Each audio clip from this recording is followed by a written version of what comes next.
contact St. Louis approach now. Alright, so we're clear of the Charlie airspace. We're out in the practice area, so we're going to do some slow flight. I'm going to go ahead and slow down just a little bit. We're doing about 110 right now.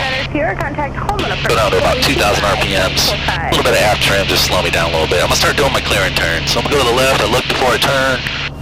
And just a nice, easy bank turn. So quick reminder, what we're looking for in a clearing turn is the 3 T's. Traffic, that's airplane traffic. Towers, control towers, and towns, right? In case we have an engine failure, we don't want to be right over a town. We always got to think about where am I going to put this thing down.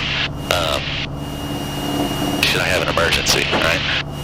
So, I see this little town over here. I'm pretty sure that's Villa Grove. You always check your sectional. There's a bunch of railroad tracks going into it. I've been flying in this area for a while, though, so I know that that's Villa Grove right there. A little more aft trim.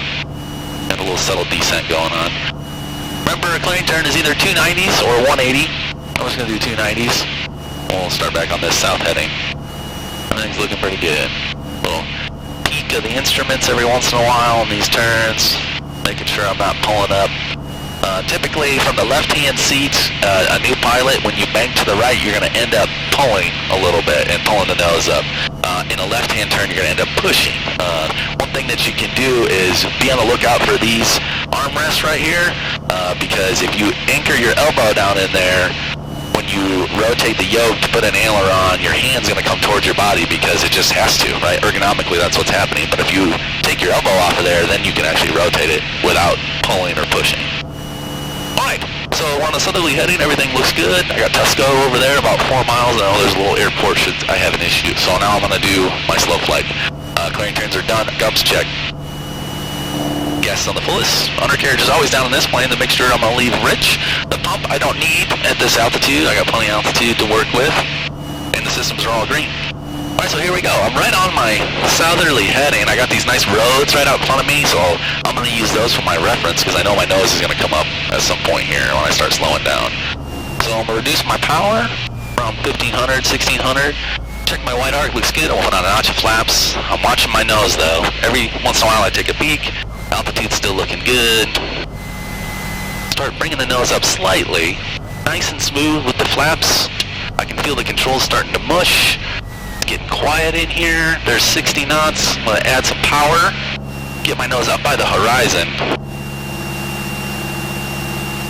Alright, and there's 56 knots right there. So it used to be we did this with the horn on the whole time, but the FAA doesn't like that anymore, so they want us to stay away from that horn. So I'm going to try to hold it right here about 58 knots or so, between 60 and 55. I got a little subtle climb going in, so I'm going to drop the nose, maybe reduce my power just a little bit, so that I can maintain my altitude a little bit better. And remember, we are pitching for airspeed and power and for altitude, but we're on the backside of the power curve, so you kind of have to manipulate both a little bit. It's looking pretty good. So you can see I'm spending a majority of my time outside and then taking a peek inside every once in a while. I can see I got a little climb in, reduce my power just a little bit. Try and hold the nose pretty close to the horizon up there.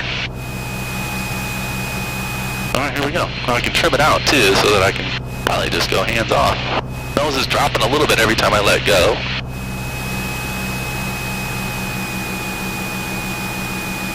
A little less power. I'm just making little tiny frequent corrections. More frequent tiny corrections. There we go. Alrighty. Got a little bit of bank in there. Remember, you can look out there at your wingtips. That is helpful. But you can also see the horizon out in front of you start to bank left or right. Alright, let's take a turn to the right. I'll take a little look. Looks good. Right rudder. I've been holding right rudder quite a bit in this whole maneuver just because of the amount of P factor. And everything in slow flight is slow. Alright. About 5-10 degrees of bank. You can go up to 20, but it makes it harder on yourself. The more you bank, the more back pressure you have to make up for that loss of vertical lift. So just keep it nice and slow.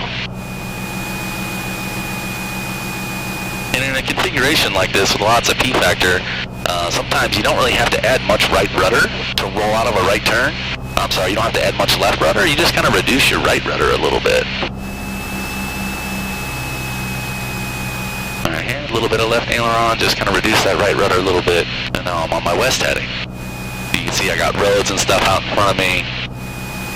My airspeed is right at 55 right now, so I'm gonna nose down just a hair. Right about there. Alrighty. Now I'm gonna do another right-hand turn, but I'm gonna climb a little bit. Let's say 200 or 300 feet. So get my turn going. I'm gonna add my full power and still climb in slow flight. See how the nose is gonna come up because I'm trimmed for that slow airspeed. Still 10 to 15 degrees of bank.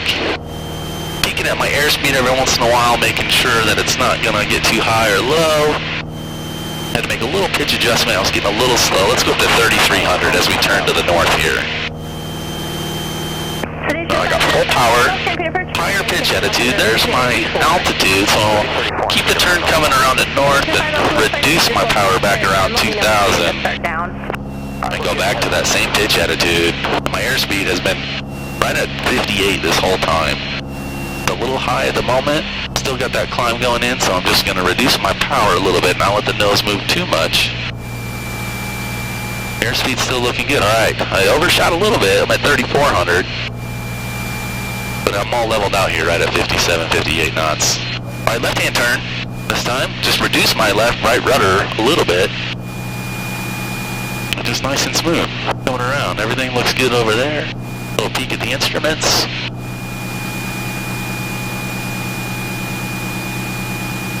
Looking good. Solid. I'm in a turn.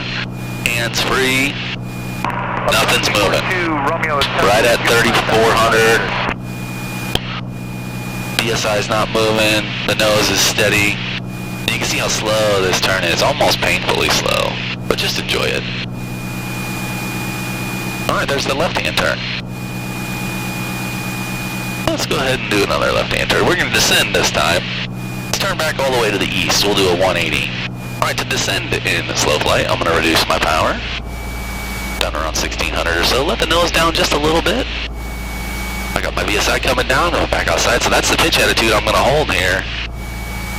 Airspeed is looking good, and still, right, we're trimmed for that low airspeed, so it doesn't take a lot of pressure. Slow flight should not be painful.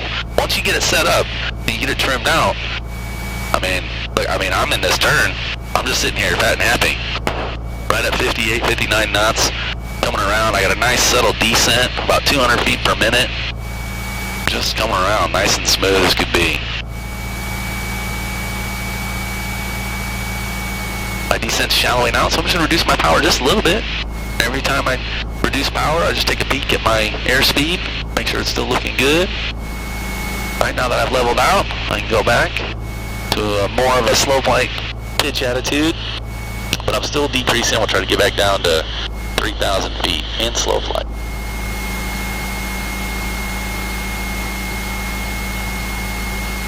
Alright, so there's 3,050 feet, so I'm going to go ahead and start to recover and try to just stabilize it right here at 3,000 feet.